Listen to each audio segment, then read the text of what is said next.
All right, today is April 9th, 2023. And it's a beautiful day. It's going to be about 55, 60 degrees. Obviously, the sun is out. It's gorgeous. But this is a little update on the Lance Jochims. Hasn't finished the house, and it's been 26 months. Yes, you heard me correctly. 26 months. So we had a little deposition last, I think it was Thursday. Yeah.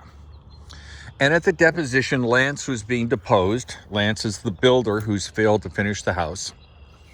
And of course, a series of very simple questions were asked of Lance. And what always impresses me when I have to deal with Lance is that, there are some people who are really quick on their feet, quick-witted. They know how to answer questions. They don't get flustered very badly. I would never describe Lance as being one of those people. In fact, some people might describe him as exactly the opposite. So I think there's a few interesting points.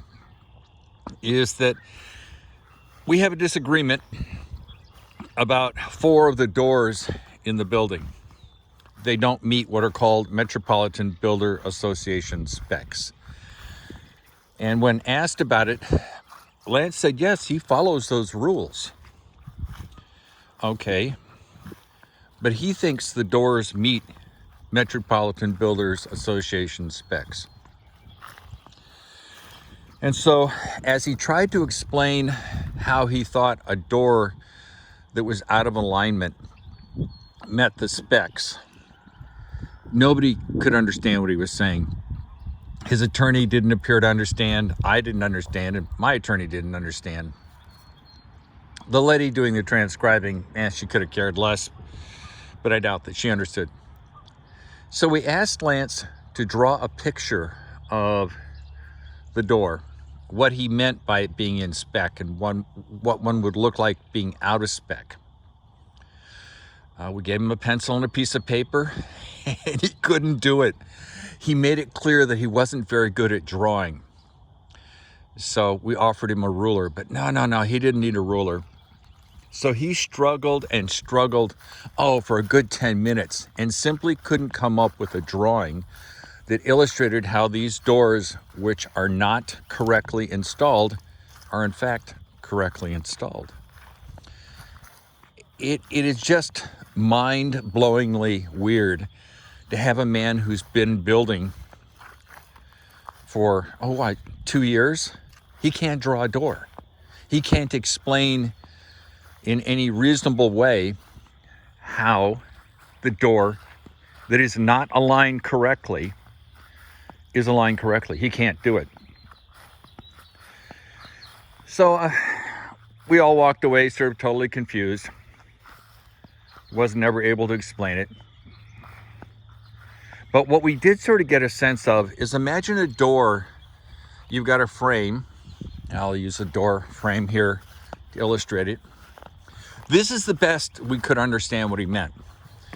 You understand, this is the frame, and the door is in here, of course. Now, according as best we can understand from Lance, you can have the edge of this door, this part, be an inch away from the frame. And as long as it's the same inch distance all the way, then it's fine. And we're sitting there saying, we're trying to say, if a door is an inch away, how can it be aligned with the frame? But somehow Lance thinks that as long as it's parallel and doesn't deviate from its parallel frame by more than 3/16 of an inch, realize it can be an inch distance, but as long as that inch distance is less than 3/16 of an inch variation, it meets MBA standards. Of course, everybody's standing there sort of going, what the, WTF? But that's Lance. And what's interesting is that it's clearly a ridiculous statement on his part. Everybody in the room knows it's a ridiculous statement, but he says it as if it's not a ridiculous statement. And that's sort of like, is that gaslighting? where if you repeat a lie over and over and over again enough, suddenly it becomes the truth. I don't think Lance understands that nobody understands him. I think he genuinely believes that what he's saying is in fact valid, makes sense, but it doesn't. So we move on. So we asked him about his work history. Well, anybody who hires Lance realizes he took over the company in 2018. So when he built my house, he had done I think he estimated about 10 houses, been at it for 2 years, and has already had 2 mediations, one with me and one with a prior customer in 2020. So we asked him, so what was the previous mediation about? And he said it was about paint. Now, can you imagine you're a builder?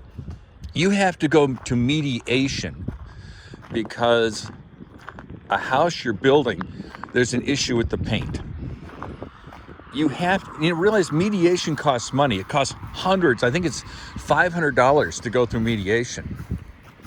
But he went through mediation over paint. Oh, I know paint's expensive. But he said they came up with an agreement. And it's all good. So lo and behold, Lance has gone through mediation before, which shouldn't surprise anybody. But I was talking to one builder who's been at it for 25 years. He's never been through mediation. Never. Lance, in less than 2 years' time, has been through 2 mediations. It just says a lot. Now, when asked about Lance's experience in training, he got a degree in business, then came back from New York and took over, I believe, his father's business in 2018. So he has no real experience in the sense he's never been through any training. He hasn't been to a technical school. But when asked about on-the-job training, he said something kind of funny. He said, oh, I have a picture of me, referring to Lance, holding a paintbrush when he was 6 years old. Who in their right mind would claim that having a picture of yourself at age 6 with a paintbrush in your hand makes you in any way qualified to be a builder? But that's the essence of what he said. So it was a silly, stupid thing to do, the whole deposition, but it's a requirement. Now we're going to go into another round of mediation. And that's the way it is. It's been 26 months since he failed to finish the house. Gotta love it. If I wasn't living this dream, I wouldn't believe it. So I love you all. This is Easter Sunday. Take care. Bye.